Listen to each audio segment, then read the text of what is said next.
자, 여기를 다시 보시면 자, 용도지구의 기본 목적을 좀 보셨고요. 그 다음에 용도지구의 종류는 현행 법령상 10종류가 있는데 이 중에서 8종류를 빼가지고 이 대통령에 따라서 이렇게 세분 명칭을 쭉 붙여주겠다는 겁니다. 근데 세분 명칭까지는 지금 어려우니까 요 완화되는 거 취락지구하고 개발진흥 쪽만 요 세분 명칭을 좀 봐두세요. 이렇게 해서 그리고 이게 조례에 의한 세분 하나 더 보실 건데 자, 우리 교재를 한번 좀 보세요. 그 이렇게 세분 작업을 쭉 해주고 나면 그 맨 끝에 방제로 끝나죠. 방제도 우리가 자시 이렇게 뭐 자연방제지구, 시가지방제지구, 도심지 안에서는 시가지방제지구가 들어가고 외곽 쪽에 나가면 자연방제지구라는 게 들어가요. 나중에 하시고 양가로 3번 110페이지 맨 끝에 양가로 3번 조례에 의한 세분 이게 무슨 얘기냐면 대통령령보다 밑에 있는 게 조례입니까? 서열상? 네, 그렇죠. 서울시 안에서만 적용하는 서울시 조례. 또 광주 광역시가 오면 광주시만 적용하기 위한 조례가 따로따로 또 제정돼 있어요.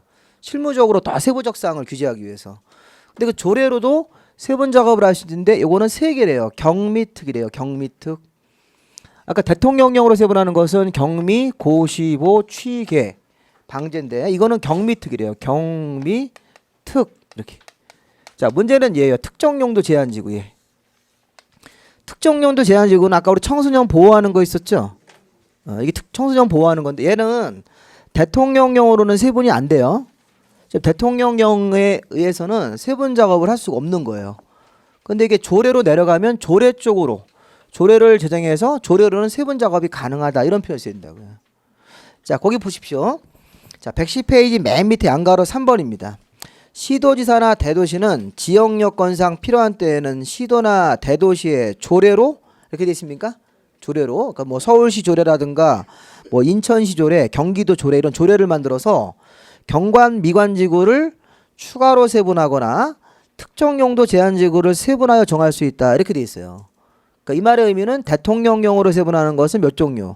8종류고 조례로도 추가적으로 세분 작업을 할 수 있는데 여기서 경미는 보세요. 경미. 자, 경미는 지금 대통령령으로 아까 좀 전에 뭐 자수시, 중역일 이런 게 있었어요. 네, 그 다음에 추가로 세분할 수 있다. 왜 추가란 말 붙였을까요? 추가. 네, 대통령령으로 세분 작업을 먼저 하고 나서 다시 한번 추가적으로 세분 명식을 또 붙일 수 있다는 거예요. 예를 들어서 조망경관지구라는 게 조망경관지구. 우리나라에는 조망을 위한 경관지구라는 게 실무과목이 있어요. 조망경관지구는 이런 거는 아까 대통령령의 자수시에 없었죠. 없었는데 실무과목이 이게 있다니까 명칭이. 서류상으로 나와요. 조망경관지구라고. 그럼 조망경관지구는 지금 어떤 것으로 명칭을 만든 건가요? 조례. 예, 서울시 조례로 서울시가 만든 거라고요. 조망경관지구라는 것을.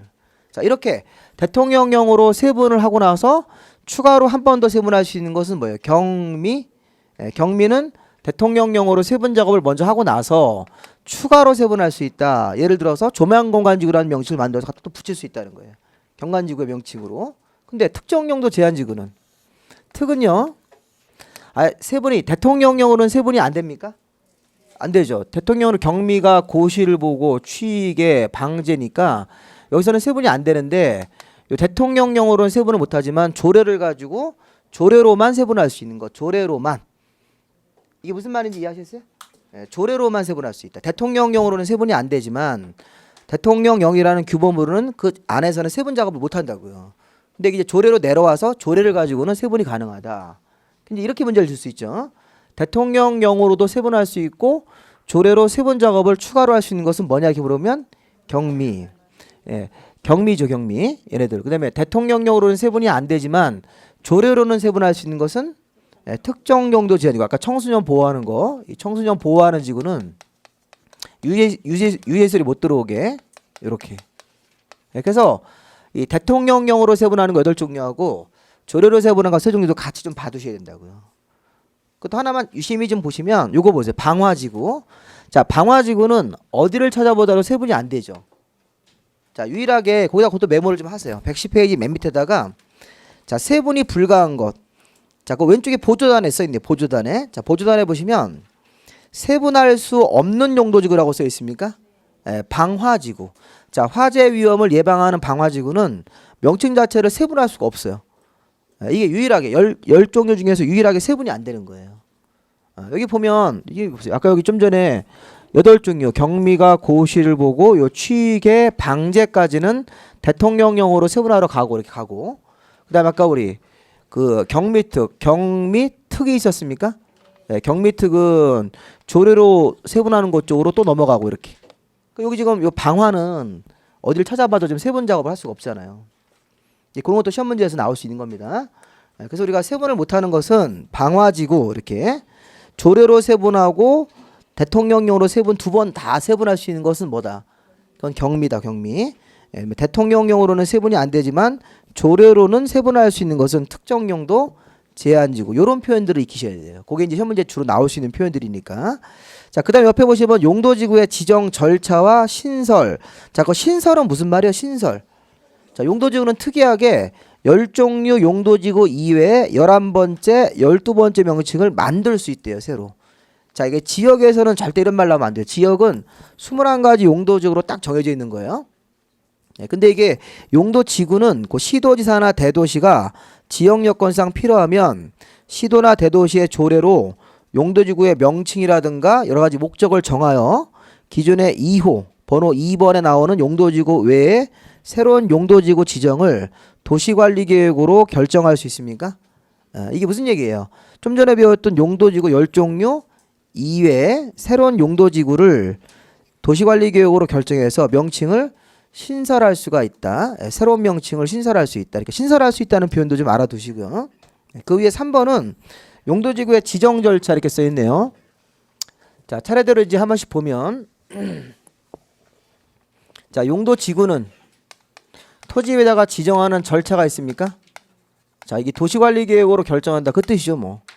자, 용도지구를 토지 위에다가 지정하거나 변경할 때는 도시관리계획을 결정하여 용도지구를 토지 위에다가 지정하거나 변경을 한다 이렇게. 뭐 그런 말이니까 뭐 특별한 거 없습니다. 도시관리계획 1번 결정을 해서. 그 다음에 이거 신설. 용도지구는 신설이 가능하다.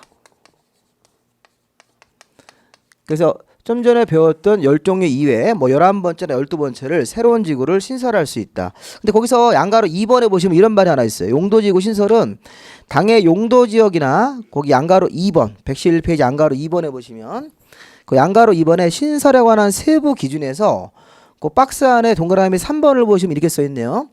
완화하는 지구 신설에서는 안 된다는 거예요. 완화하지 말고 강화하는 명태로 명칭을 신설해 주라는 거죠. 아까 우리 10종류 용도지구 이외에 새로운 명칭을 만들면 그 새로운 용도지구가 당의 용도지역이나 용도구역 쪽의 행위 제한을 완화하는 지구 신설하면 안 됩니까? 그러니까 11번째 새로운 명칭을 만들었다 그러면 명칭을 신설을 했어요. 그런데 기존의 용도지역 규제를 완화하지 말고 강화하는 형태로만 정해라. 그래서 그 표현도 좀 알아줍니다. 이게 신설에 대한 세부 기준입니다. 자, 그 정도 보시면 되겠고, 이제 5번은 필요 없고, 그 방제지구를 의무적으로 정하는 지역도 나중에 좀 보시면 되고, 자, 6번을 보시면, 자, 용도지구 안에서 행위 제한. 자, 용도지구 들어가면 행위 제한이 한 개인데, 자, 용도지역이란 말하고 잘 생각해 보세요. 용도지역에서는 좀 전에 우리가 1시간 전에 용도지역 들어가면 건축 제한, 업종 제한, 건폐율, 용적률을 다 정리했잖아요. 근데 지구에서는 행위 제한이 한 개만 보시면 돼요. 지구에서는 간단하게 자, 용도 지구가 들어가면 지구 안에서는 토지 소유자들이 받는 행위 제한이 한 개. 자, 이게 건축 제한만 보시면 돼요. 건축 제한. 행위 제한 자체가 건축 제한만 있다 이렇게. 자, 건폐율하고 용적률을 시험 문제에서 안 물어본다고 생각하시면 돼요. 건축 제한, 업종 제한 있죠? 네, 그래서 건축 제한이라는 게 이제 건축물의 업종하고 여기서 또 세부적으로 규모도 제한할 수 있어요. 그래서 건물의 층 같은 걸 제한할 수 있다는 겁니다. 건물의 업종가라든가 건물의 층 같은 것들을 제한을 해서 그러니까 건폐율이 몇 프로 이런 말은 따로 없다는 거예요. 그건 용도 지역으로만 확인하시면 돼요. 그래서 이게 중요한 건 뭐냐면 지구에선 행위 제한이 뭐만 보시면 된다? 건축 제한 이렇게 한 개만 보시면 되는데 이것도 세부적 사항이 뭐 조례로 정하는 게 원칙이다. 조례가 아닌 거인데 그거 볼 필요 없어요. 지금 보지 마시고 그냥 여기까지 마무리하시면 돼요. 자, 용도지구에서는 다른 건 모르더라도 이런 거. 자, 용도지구는 용도지역 제한을 강화만 하기 위해 정한다고 그러시면 안 되고 완화하는 지구도 있다는 거죠. 용도지구는 한 필지에다 서로 중복 지정도 가능합니까? 게다가 신설도 가능해요. 아까 미리 배웠죠? 신설도 할 수 있어요. 11번째나 12번째 명칭을 새로운 명칭을 신설할 수 있다. 신설할 때는 기존 용도지역 규제를 강화만 하셔야 돼요. 이렇게 강화하는 형태로만 11번째나 12번째 명칭을 만들어라. 그 다음에 종류는 10종류가 있었다. 경미, 고시보, 취계, 방방, 특 있었죠? 그래서 10가지를 먼저 명칭을 확인하고 나서 이제 세분 작업 들어가야 됩니다. 대통령령으로 몇 종류를 빼서 8종류를 빼서 쭉 나열해 주시고, 그다음에 조례로 세분하는 거 몇 종류가 있습니까? 세 종. 이렇게만 하시면 되네요. 이렇게만 하시면 용도지구에서는 거의 다 문제를 맞출 수 있어요. 이 흐름으로. 자, 그 다음에 이제 용도구역. 나중에 못 맞히면 어떡하려고 이런 얘기를 하나, 그죠? 조금 더 이제 하실 부분이 있는데, 그 뒤에 문제 한번 보실래요? 기출문제 지금 이거 못 푸는데요. 사실은 이게 그 용도지구의 그 세분 명칭이죠. 세분 명칭을 가지고 문제를 낸 거예요. 세분 명칭의 그 제목하고 옆에 있는 뜻을 물어본 겁니다. 이게 제일 어려운 거예요. 용도지구 중에서.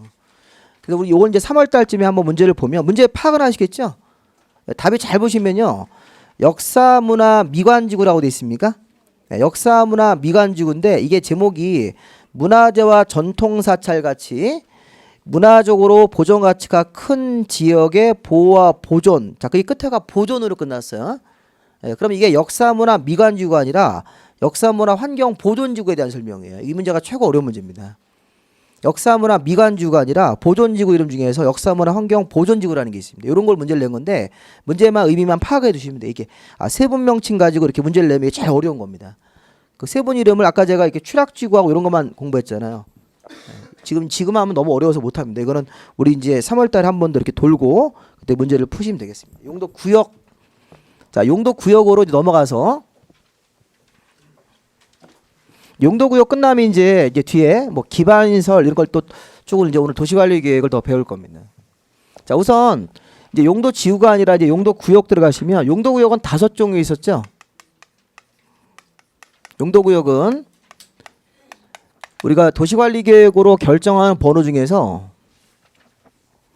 지금까지 이제 우리가 1번 도시관리 계획 결정되면 용도 지역하고 용도 지구 들어갔죠. 자, 우리가 2번 도시관리 계획은 개발 제한 구역 이런 거 간단하게 도시 자연공원구역, 그다음에 뭐 시가와 조정구역, 그다음에 바닷가 양식장에다가 수산자원 보호구 이런 거 하죠. 여기까지. 얘네들은 규제를 강화하는 거고 6번에 입지 규제 최소구역 있습니까? 요거는 규제를 완화하는 건데 특이하게 용도구역은 2번과 6번 도시관리 계획으로 잡혀 있어요. 그래서 입지 규제 최소구역까지 이렇게. 자, 그러면 자, 용도구역은 자, 거기서 처음에 한번 보세요. 용도구역의 의라고 되어 있는데요. 116에 용도구역의 의. 자, 용도구역은 이렇게 보면 용도구역은 용도 지역 및 용도 지구의 제한을 자, 지금도 강화 완화하네요.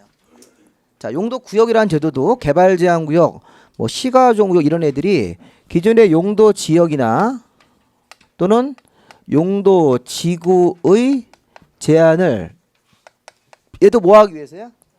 강화하거나 완화하기 위해서 한다 이렇게. 그래서 강화하는 게 4종류예요.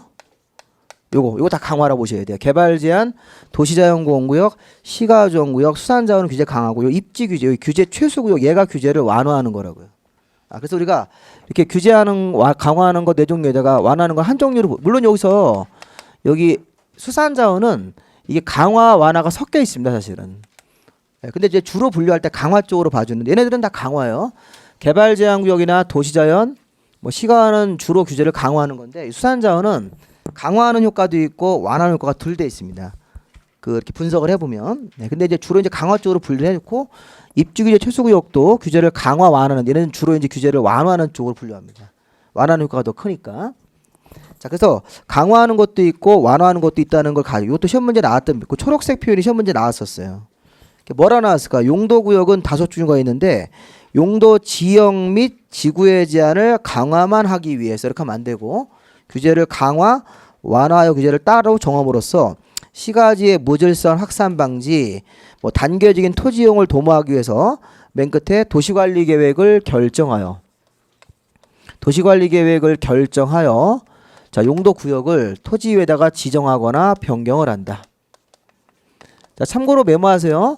자, 용도구역도 서로 중복될까요? 한필지 토지 위에 서로 중복 네, 가능합니다. 이것도 중복 지정이 가능하다고 옛날에 실제 그런 적이 있었어요. 용도구역이 개발제한구역 위에 시가조정구역을 또 한 번 정했어요. 그래서 개발제한구역이라는 땅 위에다가 시가를 2개를 더 정해서 규제를 굉장히 세게 한 적도 있었습니다. 그래서 이게 규제가 중복 정도 가능합니다. 자, 바로 이제 117에 가보시면 종류를 보시고, 자, 우리 용도구역은 간단하게 이렇게 하나 공부를 해놓으시면 되겠습니다. 자, 용도구역은 이름부터 먼저 쓰세요. 개발제한구역이라고. 그래서 우리 개발제한구역은 어떤 데예요? 개발을 전면적으로 제한하는 구역. 자, 개발행위는 일체 금지, 이게 원칙이에요. 그래서 건물을 새로 짓는 거, 신축, 기존 건물을 증축이라든가 개축처럼 면적 넓히는 거, 고치는 거 다 금지시키는 거예요. 땅에 대한 공사도 다 금지입니다. 개발제한구역이 개발행위는 일체 금지하는 구역. 그 다음에 도시자연보호구역은 얘는 산이죠, 산. 그 도시자연보호구역을 목적을 좀 먼저 좀 볼까요? 자, 그 도시자연보호구역은 거 보시면 그 시도의사나 대도시가 도시지역 안에 식생이 양호한 산지가 있어요. 산. 자, 이게 도시지역에요. 자연환경보전지역으로 나가시면 안 돼요. 서울 같은 도시지역 안에 도시민들이 이렇게 여가생활 즐기는 등산하는 산이 있어요.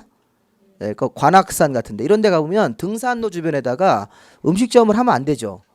네, 그래서 그런 걸 제한하기 위해서 이런 도시자연보호구역을 정한다고 생각하시면 돼요. 그래서 나중에 주말에 등산하실 때 가시다가 이렇게 어떤 팻말 같은 게 있어요. 규제를 안내하는 팻말. 그럼 거기 도시자연구역 그런 게 볼 수 있을 거라고요. 이런 행위에서는 뭐 여러 가지 뭐 음식점이라든가 주류 뭐 술 팔고 이런 데를 못 하도록 도시자연보호구역. 자, 그다음에 이제 시가와 조정구역. 자, 우리 시가와 조정구역이라는 말은 제목에서도 알 수 있듯이 시가화를 하지 못한다는 얘기예요. 자, 개인적으로 주택이나 상가 같은 건물을 신축. 자, 이게 신축의 제한입니다. 시가화에서는 증축이나 개축은 허용을 해요. 조건부로. 근데 신축을 금지시키는 거예요. 이걸 못하게 하겠다는 거예요. 아까 제가 개발제한구역은 개발 자체가 다 제한입니까? 그러니까 개인적으로 주택의 신축, 뭐 증축, 개축, 고치는 거 이게 다 금지시키는 게 원칙이에요. 근데 개발자보다 좀 약하네. 시가화는 약해서 신축 자체만 금지시키고 뭐 증축이나 개축은 예외적으로 허용해 준다. 이게 시가와 조정구역입니다. 그래서 우리나라 시가조정구역이 제가 영종도에 있다 했었죠. 우리나라 영종도에 딱 한 군데 바뀌었습니다. 그 영종도 이렇게 섬이 있으면 공항섬 3분의 2는 공항이고 요쪽에 시가화가 지정돼 있어요. 언제 했냐면 2002년도 이게 9월 달에 10월에 했던가. 요거 기간을 15년 잡았습니다. 15년이니까 이제 좀 있으면 이제 끝나죠. 2017년 되면 이제 이게 만약에 10월 말이라고 그러면 10월 말에 시가조정구역이 자동적으로 해제가 되는 거라고요. 그런 걸 이제 배우실 겁니다. 자, 이런 개발제한구역이나 도시자연은 기간은 없어요. 자, 우리 개발제한구역 한 번 정할 때 기간을 이렇게 정하지 않는데 시가화는 이따가 배우실 건데 유보기간이라는 게 있습니다. 이 특징입니다. 시가화를 우리 5년 이상 20년 사이에서 기간을 설정한다고요. 예를 들어 15년 이렇게 했어요. 그럼 5년에서 20년 사이로 정한 거죠. 그러면 2002년도 여기 10월 1일 날 했다 그러면 예를 들어서 그럼 2017년 10월 1일이 되면서 10월 1일이 이제 지나면 이제 해제가 되는 거라고. 시가조정구역이. 그래서 시가조정구역이라는 것은 유보기간이라는 게 있으니까 이런 거를 잘 보시면서 자, 다른 것들은 기간제도라는 게 없어요. 개발제한구역을 몇 년간 한다 이런 말이 없다고요.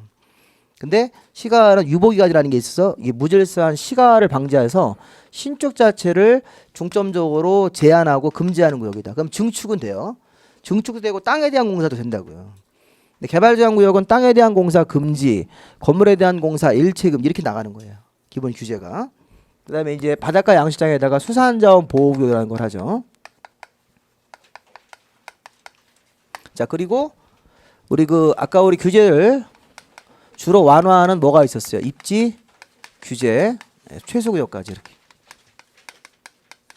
지금 제가 뭐 하고 있어요? 5종류의 용도구역 이름을 쭉 불러드리고 일단 이거부터 먼저 쓰고 그다음에 이제 이렇게 뭐 간단하게 이런 것만 좀 보시면 되겠습니다. 개발제한구역을 공부할 때는 이거를 지정하는 목적이 있어요. 야, 개발제한구역은 왜 하냐 이렇게 목적. 도시자연은 왜 하는 건 이렇게 이제 목적을 비교하면서 하셔야 됩니다. 이게 제일 좋은 방법입니다. 공부를. 그리고 개발제한구역을 정하는 목적이 있고 지정권자. 자, 우리 이거 예전에 했었는데, 자, 개발제한구역 지정은 도시관리계획을 결정하는 관청. 예전에 우리 개발제한구역은 국토교통부 장관님이 했죠. 이런 거 기억나세요? 예, 도시자연은 이건 국토부 장관님이 아니라 이거는 시도지사님이나 대도시 같은 분이 하셔야 돼요. 그리고 시가조정구역은 이거는 지정권자가 이렇게 시도지사님이나 이분 대도시가 이렇게 기본적으로 오는 게 원칙인데, 이게 이제 국가계획하고 관련이 돼 있으면 국토부 장관님도 도시관리계획을 결정을 해서 지정할 수 있다 이렇게 되는 거잖아요. 이런 거 기억나시겠죠? 이거는 수산자원보호군 누가 했었어요? 해양수산부 장관. 그리고 여기 입주규제는 다시 또 국토부 장관님이 도시관리계획을 결정을 해서. 우리 이거 지금 어디서 배웠느냐면 우리 앞에서 도시관리계획 결정권자 할 때 배웠잖아요. 도시관리계획 결정권자 할 때. 우리 그 예전에 이거를 다시 한번 좀 볼까요? 그 페이지를 우리 지난 시간에 배운 것 중에서 도시관리계획의 결정권자로 한번 가보세요. 이거 분위기가 안 좋아지는데, 그쵸? 65페이지로 한번 와보세요. 65페이지. 도시관리계획의 입안과 결정. 우리 그 지난번에 65페이지가 도시관리계획 결정권자 할 때 도시관리계획 결정권자가 그 시도지사가 대도시와 그다음에 시장군수가 결정하는 경우도 있었다. 그 맨 마지막에 시장군수가 입안한 지구단위계획구역 지정 요런 거면 도지사 할 때 결정을 안 받고 본인 자신이 결정하는 거 있었잖아요. 네, 결정한다 이렇게 끝나니까. 그럼 다음 페이지 보시면 예외적으로 도시관리계획에 대해서 국토부 장관님이 따로 결정하는 게 4개가 있고 해수부 장관님이 결정하는 게 있었어요. 그 수산자원 보호구역은 아예 처음부터 해수부 장관님이 결정을 해라 딱 정해주고, 그 위에 1번 국토부 장관님 본인이 입안한 도시관리계획도 국토부 장관님이 결정한다. 자, 그 개발제한구역이 있고 국가계획과 연계된 시가화가 있고 입주규제 있습니까? 여기 있네 보시면 개발제한구역은 누가 결정하셔야 돼요? 국토부 장관님이 도시관리계획을 결정을 하여 지정을 한다 이렇게. 도시자연은 없어요 거기에. 도시자연공원구역은 국토부 장관 하는 말이 거기 없어요. 없으니까 누구로 가셔야 돼요? 시도지사나 대도시 같은 원칙적 결정권자로 가야 된다고. 이분이 원칙적 결정권자네요. 그리고 시가 쪽도 국가계획하고 뭐가 되면 연계가 되면 국토부 장관님이 하고, 그게 아니라면 누가 하셔야 돼요? 다시 시도지사나 대도시가 시가조정구역을 정한다. 근데 국가계획하고 연계됐을 때 요거 개발제한구역 요 내용하고 국가계획하고 연계된 시가조정구역 지정, 그다음에 입지규제 있습니까? 이런 건 다 국토부 장관님이 하시고 해수부 장관님이 결정하는 것도 있었어요? 있었죠. 이렇게 내가 노란색으로 체크한 게 이게 지금. 그러면 시험 문제에서 이런 걸 구별하시라는 겁니다. 자, 모든 용도구역을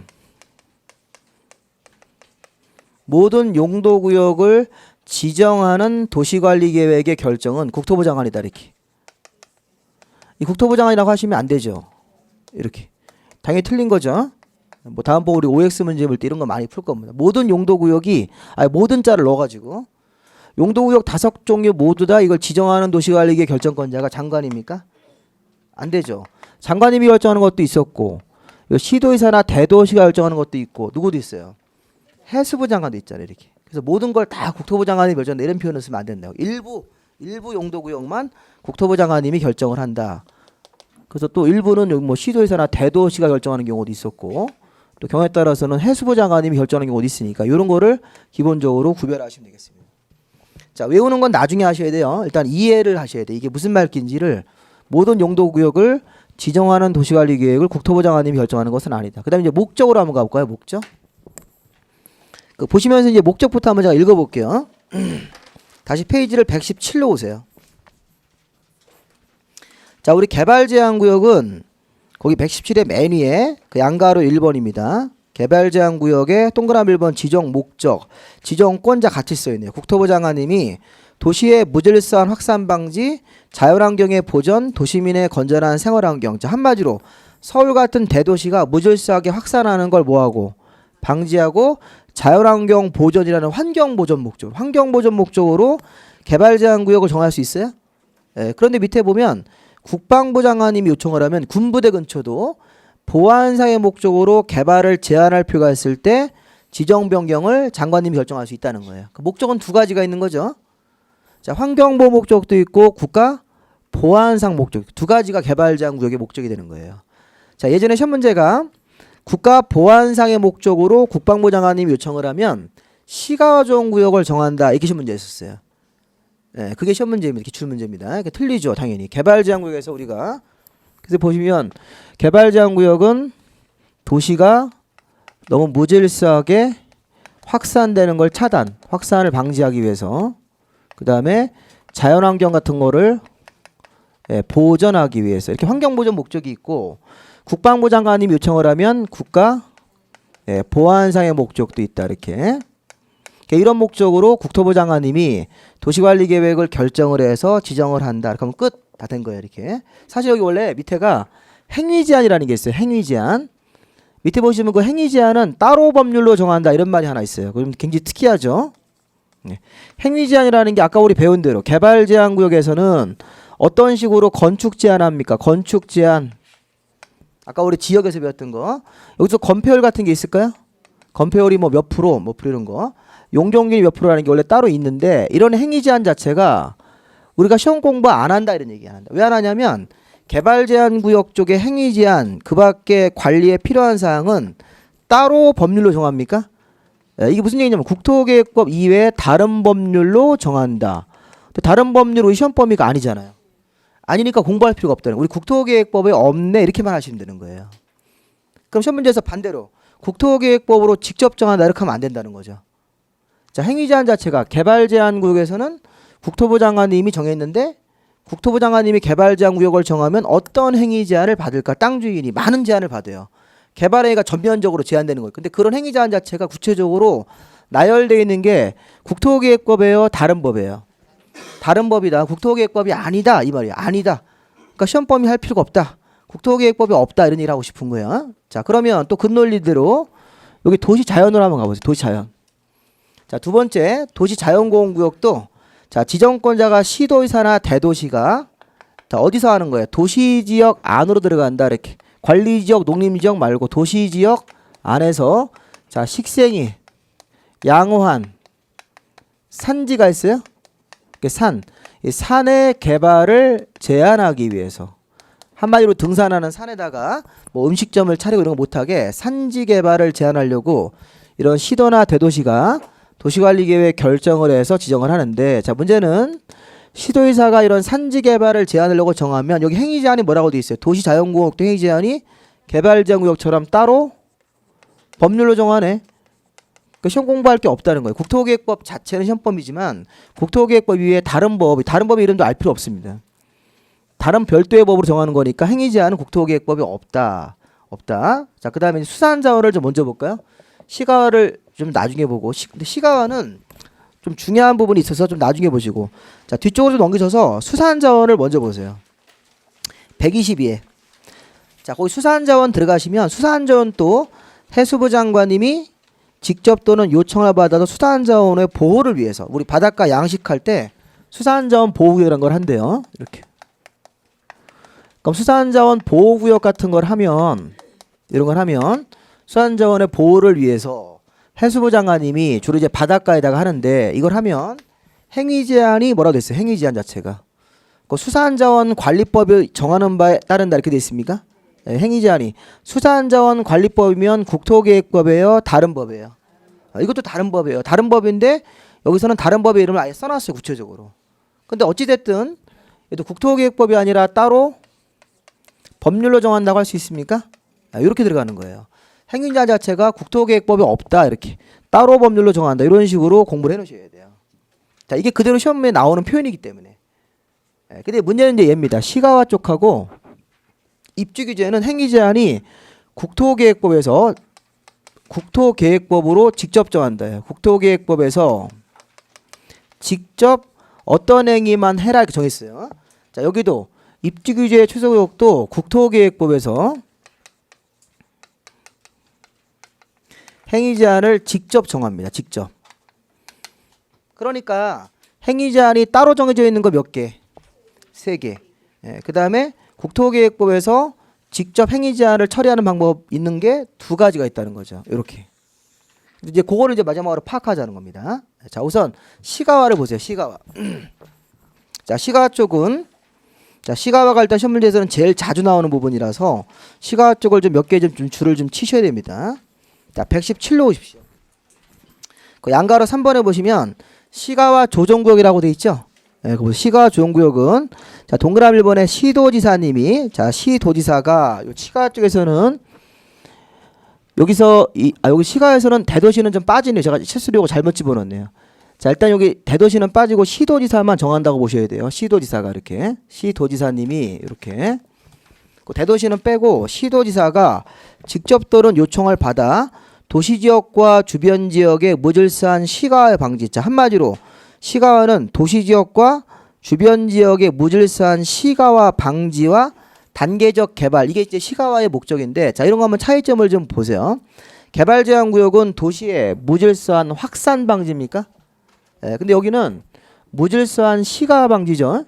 예, 시가화 조정 구역은 이 도시 지역과 주변 지역의 무질서한 시가화의 방지다. 아까 제가 시가화가 뭐가 시가화예요? 신축하면 시가화가 되는 거예요. 개인적으로 막 주택이나 상가를 무질서하게 막 신축을 해요. 신축을. 행정청이 계획도 안 만들었는데 그다음 무질서하게 막 신축을 해버린다고요. 개별적으로. 네가 짓냐? 나도 짓겠다. 막 신축을 막 무질서하게. 그러면 이게 무질서한 시가화가 되니까 그거를 차단하기 위해서 또 단계적으로 건물을 단계적으로 개발하기 위해서 시가화 조정구역은 그 유보기간이라는 게 있어요. 5년 이상, 20년 이내에서 5년 이상 20년 사이에서 기간을 설정해서 시가화 조정구역을 정할 수가 있다. 누가? 시도지사님이. 그런데 밑에 국가계획하고 연계가 됐을 때는 국토부 장관님이 직접 시가화를 지정 변경하는 결정을 할 수도 있어요. 그러니까 지정권자가 2명 있는 거고 목적 자체는 무질서한 시가화를 방지해서 무질서한 신축 행위를 제한하겠다는 거예요.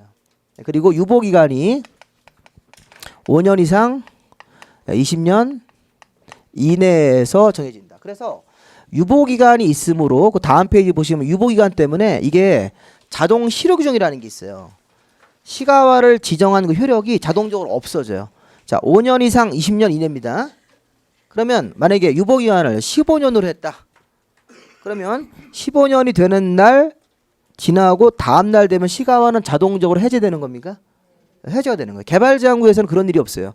개발제한이나 도시자연 이런 애들은 기간이었기 때문에 이거를 해제하는 결정을 따로 하셔야 돼요. 관청이. 도시관리계획을 지정할 때처럼 도시관리계획 결정을 따로 했는데, 자, 얘는 시가화는 별도로 도시관리계획 결정이 없어도 자동 실효. 그래서 그게 시험 문제에서 어떻게 나냐면 유보기간이 만료되는 날이에요, 다음 날이에요.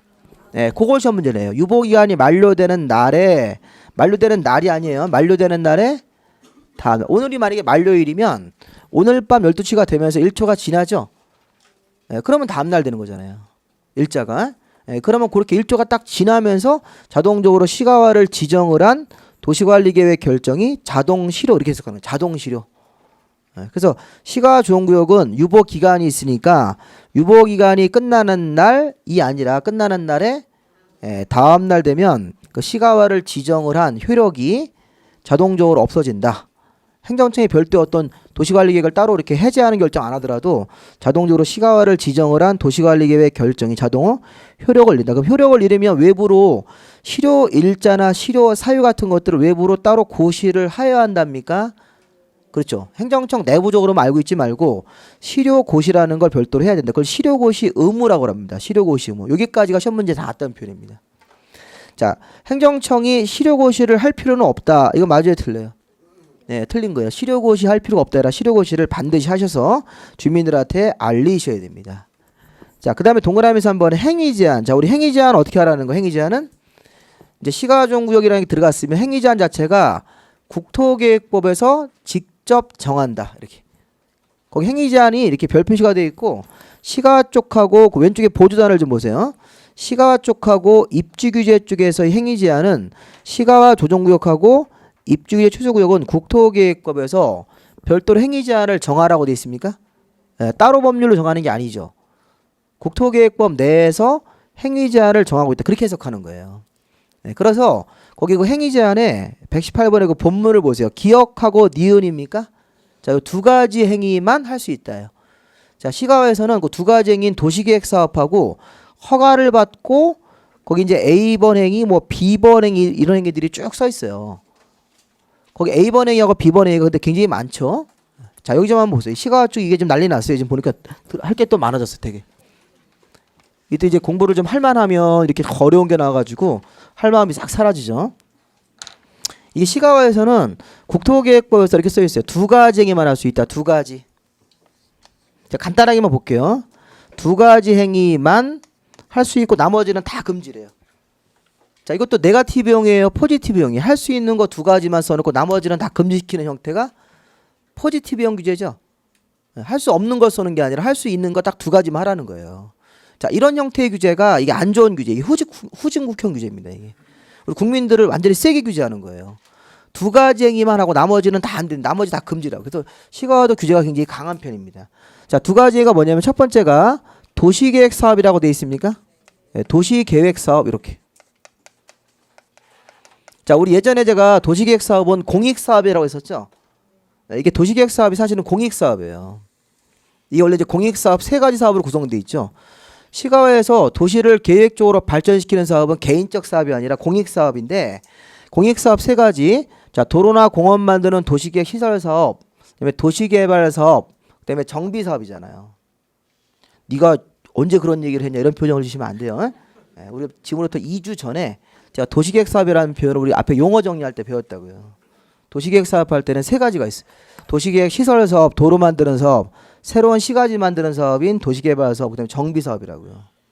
이게 이 도시관리 계획 중에 사실은 여기 3번이 기반인설이 도시계획서라고 같은 말이라서 3번하고 요 4번 사업을 말하는 겁니다, 여기.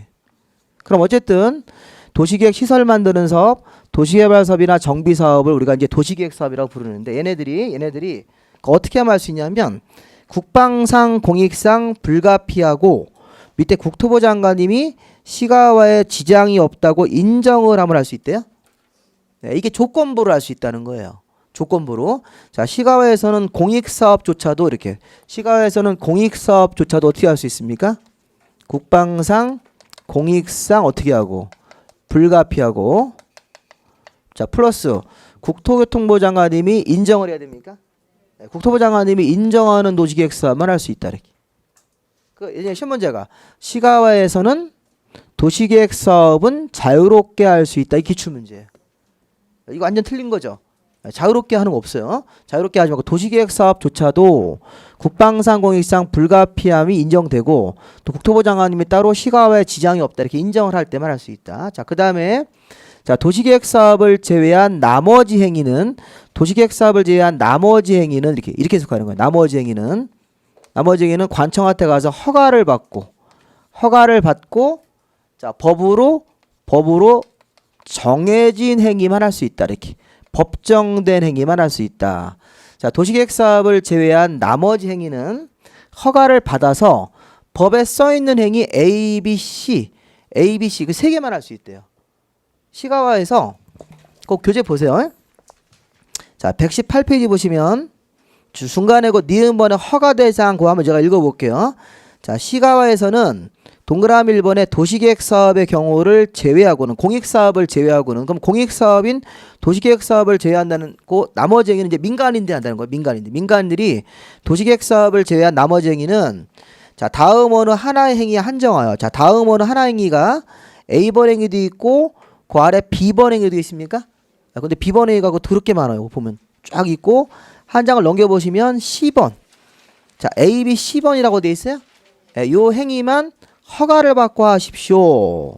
다시 뒤로 오셔서 자, 118로 오셔가지고 지금 시가와에서는 도시계획 사업은 위에 기억번으로 하고 도시계획 사업을 제외한 그 도시계획 사업이 기억번이죠. 기억번. 그 번호 좀 잘못 들어갔는데 그 도시계획 사업을 제외한 나머지 행위는 A번, B번, C번 행위 한정해서 특광시 군수에게 허가를 받아 할 수 있다. 이렇게 써 있어요.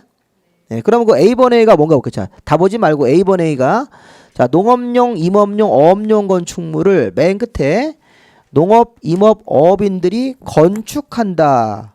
그렇게 되어 있습니까? 끝에? 지금 제가 뭐 어딜 읽었냐면 A번 행위를 읽었어요. A번.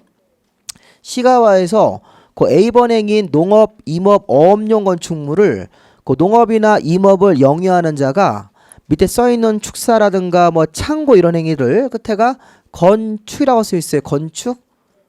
건축이란 말 찾았어요? 네, 그래서 건축이라는 얘기는 이런 거래요. 건축은 새로 짓는 거 신축. 자, 면적이나 층수를 증가하는 증축.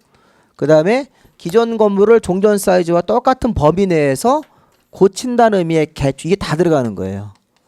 제가 지금 시가와에서는 농업용 축사나 창고 이런 애들은 새로 신축도 되고 증축도 되고 개축도 할 수 있다는 뜻을 지금 설명하고 있는 겁니다.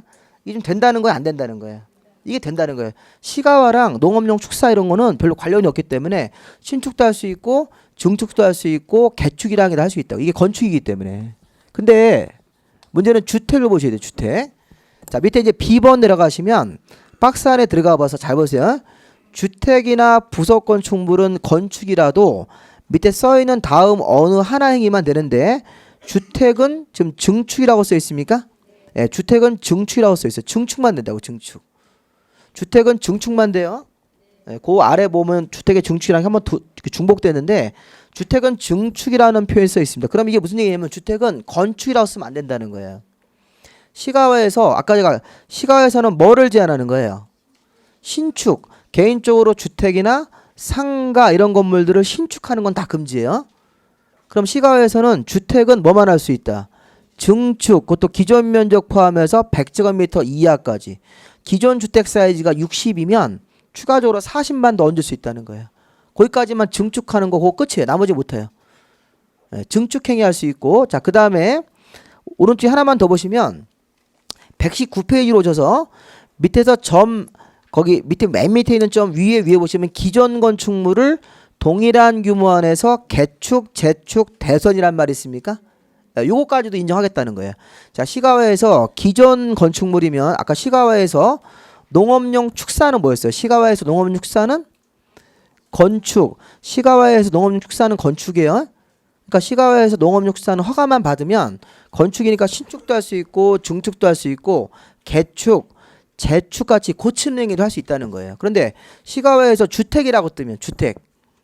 그러면 증축, 그것도 100제곱미터 이내까지만 이게 시가와에서 할 수 있는 거라고요. 근데 하나만 더 보시면 쭉 가다 보니까 거기 그 기존 건축물 얘는 동일한 규모 안에서 개축, 재축인데 자, 시가와에서 주택을 새로 짓는 게 아니라 기존 주택이라는 게 있습니까? 네, 그럼 기존 주택을 좀 전에 왼쪽 페이지에서 증축도 할 수 있었잖아요. 근데 개축도 할 수 있다는 개축. 시가와에서 기존 주택이라든가 기존 상가 건물이면 개축이나 재축같이 고치는 행위를 할 수 있다는 거예요. 그 대선이라는 행위는 개축보다 좀 작은 공사인데 그건 해석하지 마시고 자, 이게 도대체 뭔 얘기를 하고 있는 거예요? 지금 시가와에서. 자, 이게 시가와에서 이렇게 해석하시면 돼요. 자, 시가와에서는 농업용 축사, 이게 농업용 건축물이죠. 얘는 뭐가 할 수 있다는 겁니까? 신축도 되고 증축도 되고 개축이나 재축처럼 고치는 것 둘 다 할 수 있다는 거죠.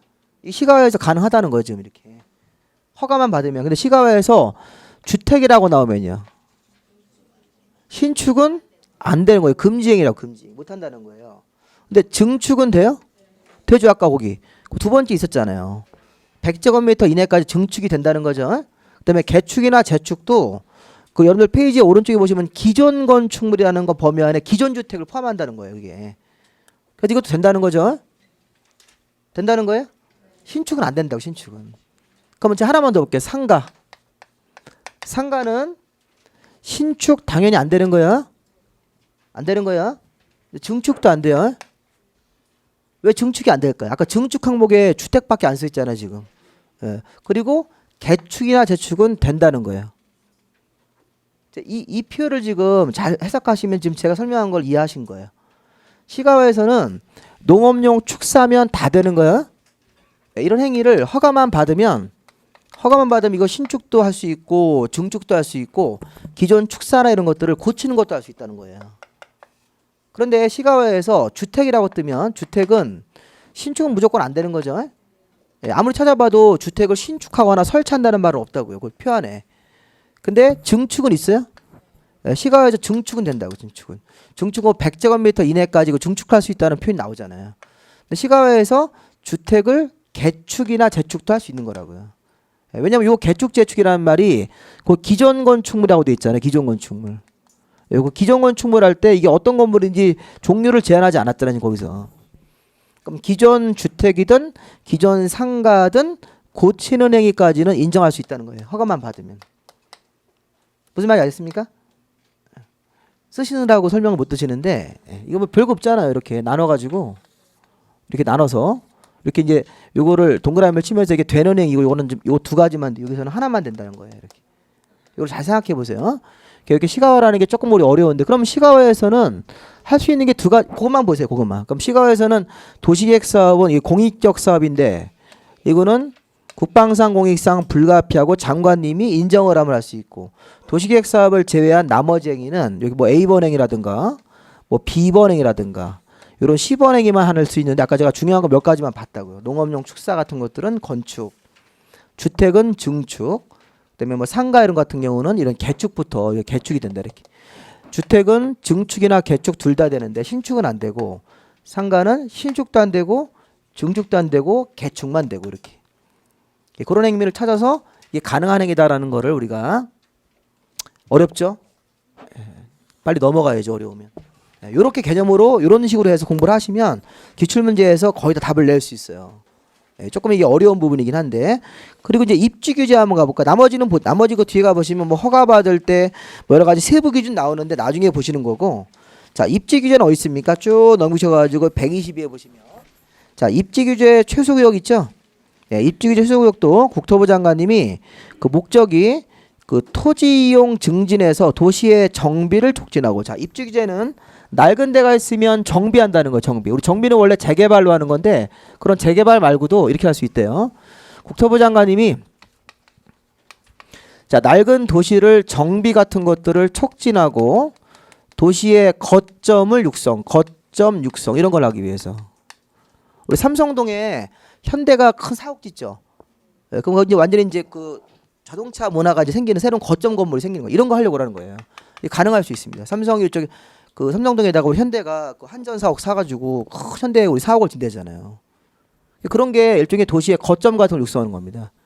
그래서 이제 외국인들이 오면 야 이게 우리 한국이라는 나라가 그렇게 자동차 잘 만드냐 이런 식으로 그런 거점 같은 걸 육성하고 도시에 낡은 데가 있으면 정비를 빨리 해야 되잖아요. 낡은. 근데 기존의 재개발보다 훨씬 더 규제를 완화해서 거점 육성이라든가 낡은 데를 정비하기 위해서 입지 규제를 정한다 이렇게. 이걸 정하면 이 행위 제한이 국토계획법에 뭐라고 써 있냐면 여기 입지 규제 최소구역 계획을 만들어서 규제한다 이렇게 써 있어요. 뭐 특별한 건 아니고 입지 규제 최소구역 계획을 만든대요. 국토계획법에 따라 입지 규제 최소 구역 계획이라는 걸 만들어서 자, 입지 규제 최소 구역 여기 계획자 하나만 더 붙이시면 돼요. 자, 입지 규제 최소 구역 계획입니까? 이 계획을 만들어서 계획에 따라 규제한다 이렇게 들어가는 거예요. 국토계획법에 따라서 입지 규제 최소 구역 계획이라는 걸 만들어서 행정처 이런 계획을 만들어서 계획대로 건물을 져라 이렇게 규제하겠다는 거예요. 근데 얘도 국토계획법에 따라 행위 제한을 가한다고 보셔야 됩니다. 행위 제한이 시가에서는 두 가지 행위만 하십시오 이렇게 있고 그리고 여기서도 입지 규제 최소 구역에 들어가면 이런 최소 구역 계획을 만들어서 요거에 따라 규제하기 때문에 국토계획법에 따라 규제한다고 보셔야 돼요. 자, 따로 법률로 정하는 거 몇 개 있습니까? 수산자원보호구역은 아까 따로 법률로 정하는 거 있었죠? 아까 수산자원관리법이랑 그 법의 이름 모르셔도 돼요. 따로 법률로 정하는 거 3개. 그러니까 지금 이제 용도구역을 공부할 때는 이렇게 이름을 먼저 5개를 써놓으시고 이렇게 지정권자도 국토부 장관님이 하는 것도 있었고 시도나 대도시가 하는 것도 있었고 시도의사나 국토부 장관님이 이렇게 2개 다 하는 것도 있었고 해수부 장관 이런 식으로 이렇게 구별을 하면서 얘들에게 비교를 하면서 이렇게 공부를 해놓으시면 용도구역을 공부하는 요령이 됩니다. 조금 어려운데 자, 여기까지 일단 하시고 조금 쉬었다가 그 뒤에 하나만 더 보겠습니다.